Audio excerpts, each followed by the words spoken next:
Amia livre son témoignage sur ce qui l'a amené à accoucher sous X, son parcours, sa double culture, les mémoires transgénérationnelles, l'adoption.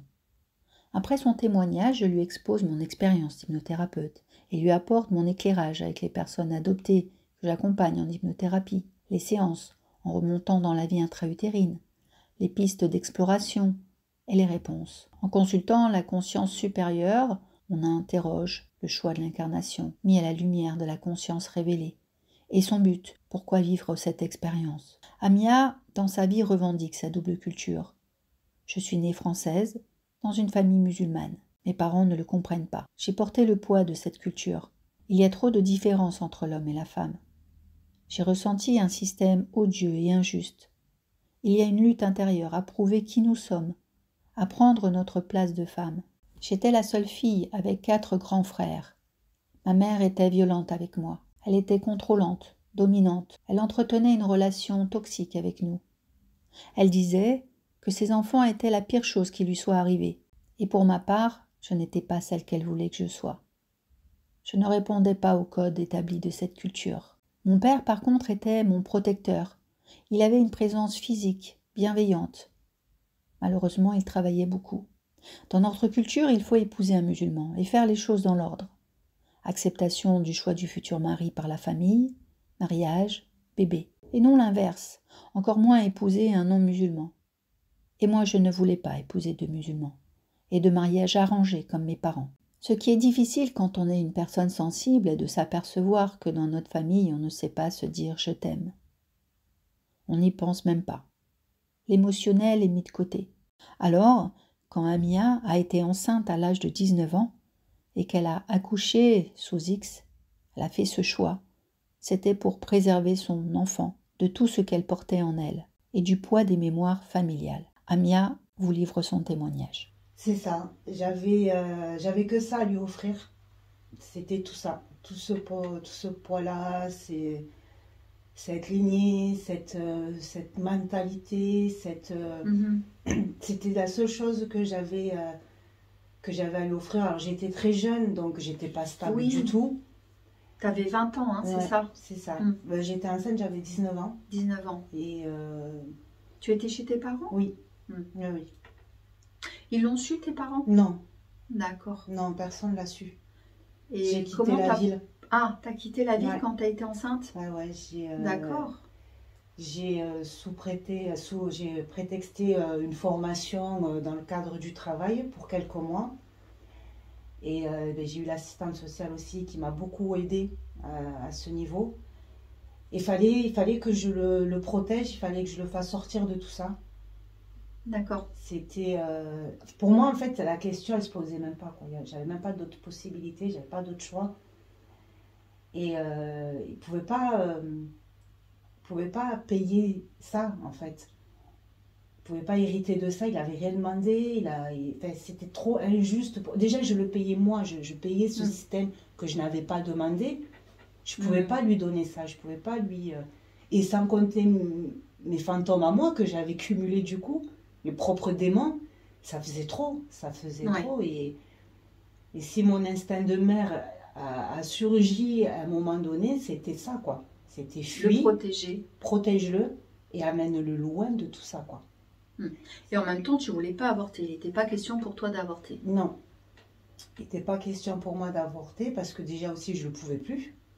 Je m'en suis rendu compte sur le tard. J'ai fait un déni, en fait. Aussi de grossesse. Et en fait, quand j'ai eu les premiers symptômes de la grossesse, c'est-à-dire l'absence de règles, je suis allée consulter et là, le gynéco m'a dit que j'étais presque à 5 mois de grossesse. D'accord, donc ça ne se voyait pas du tout. Non.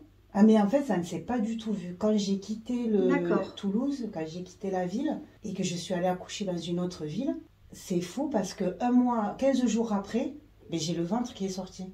J'étais à 6 mois de grossesse et mon ventre ne se voyait pas du tout. Je vais dans cette ville, 15 jours après, et j'avais le ventre d'une femme de 6 mois. Même mon corps s'est relâché. Il s'est épanoui. Enfin, ça y est, je peux exprimer. Je me sentais en sécurité. ma féminité, ma grossesse, je peux la montrer sans peur. C'est ça, sans peur. Donc en fait, après tu as accouché, Oui. et puis voilà, tu l'as laissé dans un orphelinat. Tu as suivi un petit peu le parcours de ce garçon. Oui. Du coup, c'était un garçon. Un garçon. Donc c'est un garçon qui maintenant qui a maintenant Ça va faire 23 ans. 23 ans. Et donc tu lui as écrit une lettre. Oui, parce que je me suis mis à sa place et je me suis dit un jour, il voudra, je pense, s'il sait qu'il a été adopté, s'il cherche à connaître son histoire, ben, il aura des questions. Donc moi, l'objectif, c'est aussi de continuer à le protéger jusqu'au bout. C'est-à-dire qu'il n'ait même pas envie de me retrouver. Qu'il ait déjà toutes ses réponses en amont. Je lui ai laissé mon identité, l'identité du père, une photo de moi, une photo du père, et le parcours. Comment on s'est connus, son père et moi, et pourquoi aussi j'ai été amenée à faire ce choix. Et j'ai tout raconté. Je lui ai même laissé l'adresse dans laquelle je vivais à ce moment-là. J'imaginais toutes les questions qui pouvaient se poser, et j'ai essayé d'apporter la réponse à toutes ces questions. Comme ça, le jour où, ben, je ne sais pas, s'il apprend qu'il a été adopté et que ça le bloque d'une manière ou d'une autre dans sa vie, mais au moins qu'il ait toutes les réponses et puis qu'il puisse continuer à avancer en fait. Limite que cette adoption ne soit vraiment qu'un détail dans sa vie. Que ce ne soit pas sa vie par contre. Et tu as su du coup qu'il a été adopté peu de temps après. Oui, oui, il y a quelques mois. Par une famille qui attendait depuis longtemps. Depuis 7 ans. Qui attendait depuis 7 ans, avec une bonne situation aussi sociale, financière. Donc, ça me rassure parce que je me dis, voilà, au moins s'il veut faire de longues études ou s'il a envie de quelque chose, ben, au moins, matériellement, il est bien, quoi. Et j'ose espérer, j'imagine que psychologiquement aussi, parce que le système d'adoption en France est quand même très, très lourd. C'est quand même réputé pour être des plus lourds dans le monde. Il y a tout un système, une connaissance de la famille adoptante psychologiquement, matériellement, financièrement. Et surtout, on les laisse dans la durée.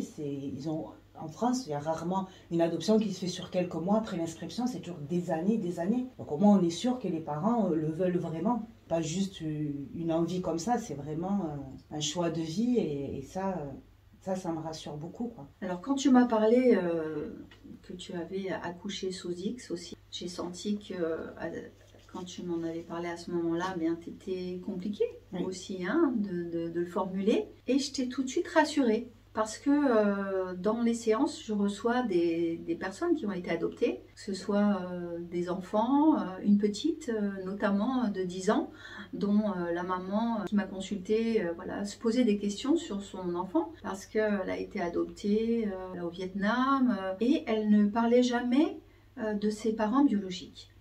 Alors elle se demandait si plus tard elle n'allait pas avoir un traumatisme, elle était dans le déni.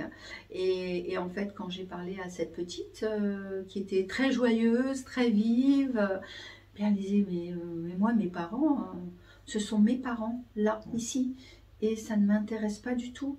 Je n'ai pas envie de les connaître. Pour elle, c'était totalement inexistant. Elle ne se posait pas de questions. Voilà, moi je suis ici, mes parents, voilà, c'est cela, et tout va bien. Et je veux rassurer mes parents, elle me disait, parce que j'ai pas de soucis, et je sais que je suis aimée, voilà, je suis accueillie, et tout va bien. Et puis il y a aussi ce garçon que je vais changer de prénom, je vais l'appeler Franck par exemple, qui lui a 25 ans, qui est venu me voir en remontant dans la vie intra-utérine. Alors il n'était pas spécialement venu pour savoir qui étaient ses parents ou s'il avait un problème par rapport à son adoption. Sa mère, il sait qu'elle avait 17 ans quand il est né. Quelques jours après, 5 jours après, il a été amené à l'orphelinat. Et puis ensuite, donc c'était au mois d'avril, au mois d'octobre, en Afrique, il y a des Français qui sont venus le voir. Et puis là, en octobre, le temps de faire les papiers, donc il avait 6 mois. Et ensuite, ils l'ont amené en France, il avait 8 mois. Donc voilà, à 8 mois, il était avec sa famille adoptive. Quand on est remonté dans le ventre de sa mère et qu'on a demandé à la conscience supérieure bien, pourquoi il a été adopté, pourquoi, et ça s'est fait si rapidement, il a eu comme message eh bien qu'il n'avait pas à porter les mémoires familiales de ses parents et que c'était comme une vie de remise à zéro par rapport à lui, par rapport à son âme, par rapport à, voilà, à qui il était, et que c'était un cadeau. C'était, ben voilà, cette vie, tu la prends pour toi, fais ce que tu en veux, c'est comme, voilà, un livre à écrire, ben, totalement vierge. Tu ne portes rien en toi de ces mémoires familiales. Et même si ses parents adoptifs, eh bien, ils allaient tous les ans dans cet orphelinat à l'étranger parce qu'ils avaient gardé des contacts avec les autres parents, ben lui, il ne trouvait pas la nécessité d'y aller. De temps en temps, au début, il y est allé, mais ça ne l'intéressait pas plus que ça. Parce que pour lui, eh bien voilà, il avait été adopté et c'était important au niveau de son esprit, au niveau de son âme, qu'il comprenne que sa vie, eh bien c'était là, ici et maintenant. Et il disait, bah, de toute façon, je pense que ça devait être comme ça. Donc, bah, c'est comme ça. Et il le vivait très bien. Donc, c'était aussi pour te rassurer. Oui. Et puis aussi, bah, pour rassurer aussi toutes les personnes peut-être qui ont pu accoucher sous X et qui ne lèguent rien, et en tout cas qui ne lèguent pas des souffrances, toutes ces lignées familiales, les conditions aussi dont ces femmes ont vécu, ces rejets, ces abandons, toutes ces souffrances. Certes, tu ne connais pas tes parents géniteurs, mais c'est pas important parce que tu n'as pas apporté dans tes gènes, dans ton sang, dans toutes tes cellules, toute cette mémoire. C'est une remise à zéro. Et je trouve que c'est beau. Oui. C'est beau quelque part. Donc on peut se dire, voilà, c'est beau. Alors je me souviens aussi d'un autre enfant, d'un jeune garçon qui était venu me voir de 18 ans. Lui, il a été adopté à l'âge de 9 ans. Et lui, il avait vécu des traumatismes dans son pays, dans l'orphelinat. C'était vraiment pas simple.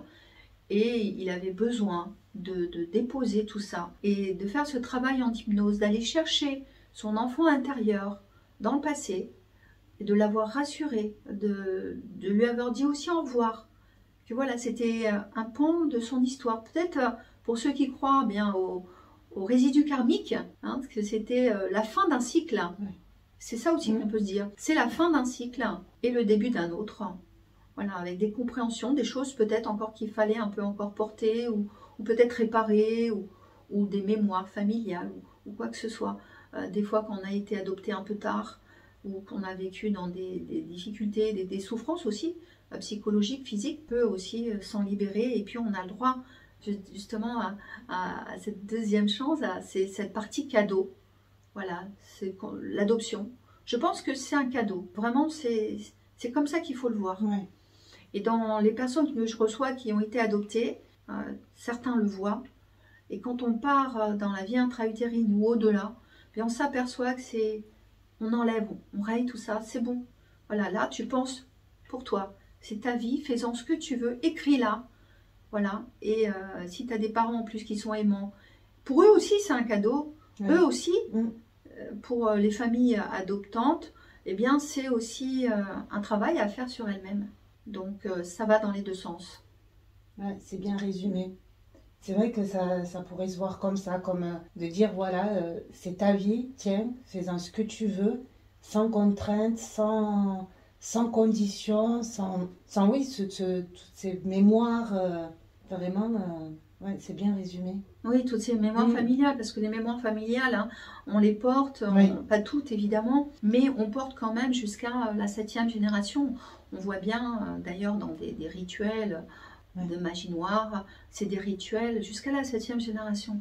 Donc, ce qui veut dire que ça nous permet aussi de nettoyer, libérer tout ça, de faire de la place et puis d'être dans sa lumière, dans sa vérité, dans qui on est, exprimer aussi cet alignement, voilà, et des deux côtés. Donc ça permet aussi aux personnes comme toi qui ont accouché sous X de donner, de permettre à ces enfants aussi d'exister et d'avoir une vie. Ben tiens, pars à zéro, repars à zéro. Oui. C'est un peu ça aussi. Oui. Repars à zéro. Peut-être aussi les femmes qui accouchent et qui ont des fois qui se sont posées aussi des questions sur l'IVG, parce qu'elles sont seules, elles n'ont pas de compagnon, ou elles ont eu un enfant sans père, où le père il n'était pas apte à subvenir aux besoins, ou ça n'allait pas, eh bien elles accouchent, et puis c'est aussi laisser une partie de la mémoire paternelle aussi, lâcher ça. Rien n'est dû au hasard. C'est ce qu'il faut se dire, c'est que après au-delà de ça, il y a des enfants qui naissent, qui n'ont pas connu leur père, leur mère, ou qui l'ont connu très tard, hein, qui naissent sans savoir qui est leur père, leur mère aussi, hein. Donc tout ça, c'est peut-être qu'il faut laisser de côté et vivre ce qu'on a à vivre, et pas remuer toujours le passé, ou chercher absolument à le chercher absolument, ce passé, parce que justement peut-être que c'est une chance, moins tu t'en souviens, mieux c'est, parce que c'est peut-être le moment de vivre ta vie pour toi et de voir ce que tu as envie de faire. De conjurer le mauvais sort quelque part de toute cette lignée. Voilà pour ce partage avec Amia, son histoire personnelle, et puis tout ce qui va avec, hein, tous les sujets qui tournent autour de ça, et d'être aligné, et que rien n'est fait au hasard, que même si on ne comprend pas toujours tout, c'est bien aussi de déposer des choses, d'aller consulter, d'aller déposer, de se mettre en paix aussi avec soi. Donc voilà, vous pouvez aussi vous abonner sur la chaîne. Ça faisait un petit moment que je n'avais pas fait de vidéo, donc vous pouvez aussi vous abonner pour avoir les nouvelles vidéos et les nouvelles actualités. Je vous dis à bientôt et bonne journée. Au revoir.